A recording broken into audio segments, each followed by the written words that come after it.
Hey there, everybody. Welcome back to The Salt. My name is Jesse Cox, and thank you for tuning into the second episode of this behind-the-scenes look at what it takes to run an esports team and how it's driving me crazy. Episode 2, I'm going to title Herding Cats, because, let's face it, that's pretty much what team-based esports is. I am very envious at this point of, let's say, the team owner of a Hearthstone team. That's one guy. You got to watch out for one guy. If he's bad, you get rid of him. If he's great, you praise him. But you don't have to deal with all the drama. I'm sure there's some drama, but you don't have to deal with all the daily drama of a team of 5 guys. I am thoroughly envious of a team like Tempo Storm, who, in all appearances, seems to have their shit together. Like, there may be behind-the-scenes stuff between the players that I don't know about, but it's kept behind the scenes, and they play really well together, and they destroy, right? That's great. I'm consistently envious of that. My experience, on the other hand, has been one that can best be equated to you have a really good friend, and you either decide to work on a project together or move in together, right? At the end, most of the time, you're not friends anymore. I feel like that's the scenario here in my life because I've never done anything this frustrating ever. I used to be a teacher. I used to manage classrooms full of kids every day. But apparently 5 young men is just next level. So it turns out I'd forgotten that young men are hormonal, testosteronal, if that's a word, crazy machines. And if there's a fight to pick, if there's some way to show off that you're a bigger man than someone else, you're gonna do it. And that translates into esports so very well.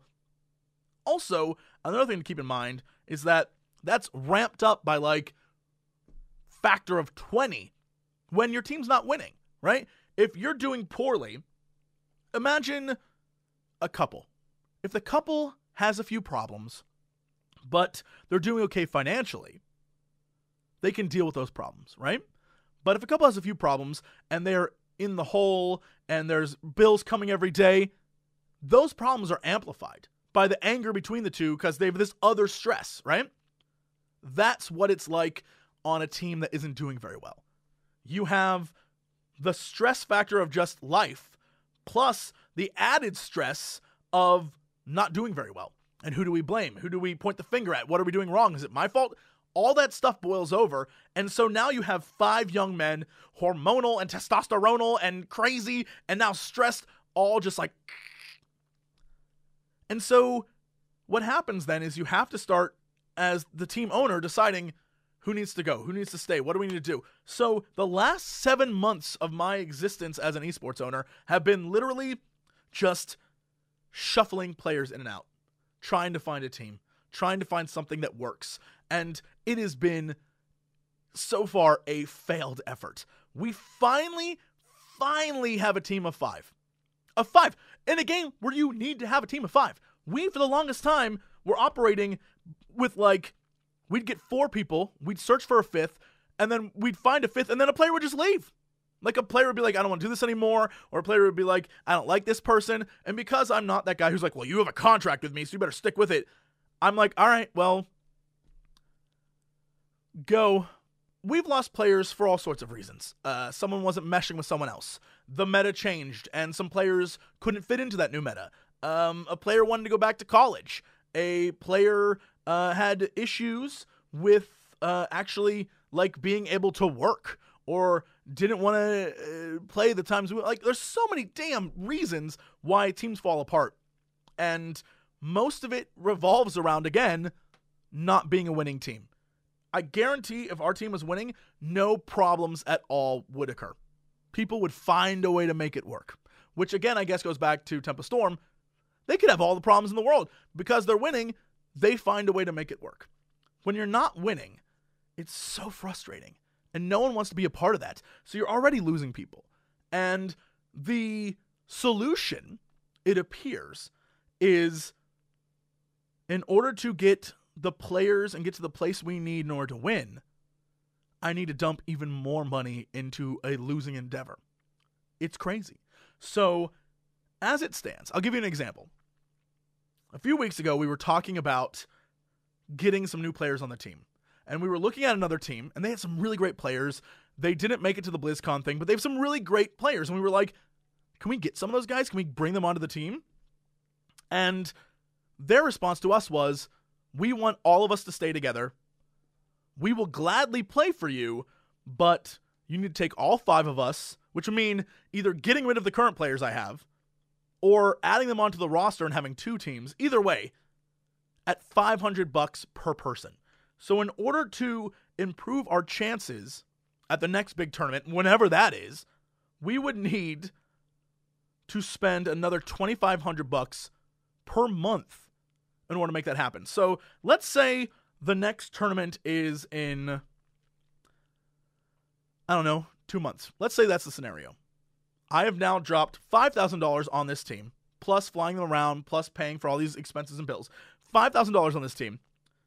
Then they go to a tournament. Currently, Heroes of the Storm's tournaments are not very big dollar. So the only really big dollar tournament is BlizzCon, and then all the tournaments run up to BlizzCon. But even then, it's like you got $18,000. So if I spent $5,000 and then won $18,000, I assume there are taxes and whatnot involved. So let's say, I end up with $13,000. Of that, I'm already down 5, so now we're down to 8.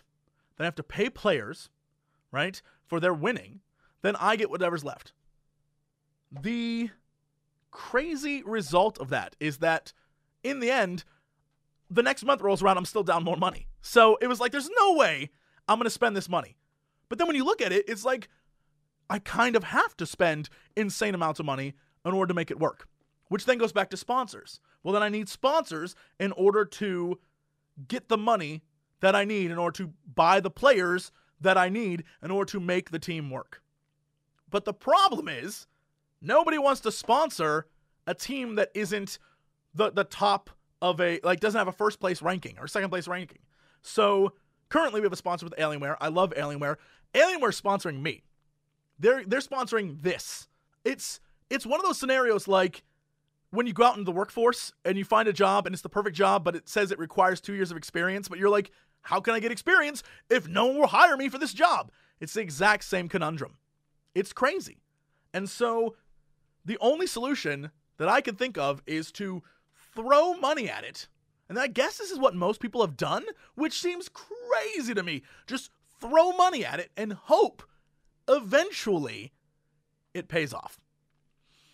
I don't know if I'll ever be able to be that guy. I just don't know. I don't know. And so it remains the hardest, most stressful thing of running an esports team. Finding players, keeping players, getting those players to win, and then paying those players what they're worth to keep them on. And even if they don't win, believe in them long enough that they will eventually win again. I've never experienced this much stress in my life, and it is super frustrating. It really, really is. UFO Commander, we are the future. We're gonna take you to the future. Then we're gonna get to the future where everyone talks like they're from the future. UFO Commander, we are the future. We're gonna take you to the future. Then we're gonna get to the future where everyone talks like they're from the future.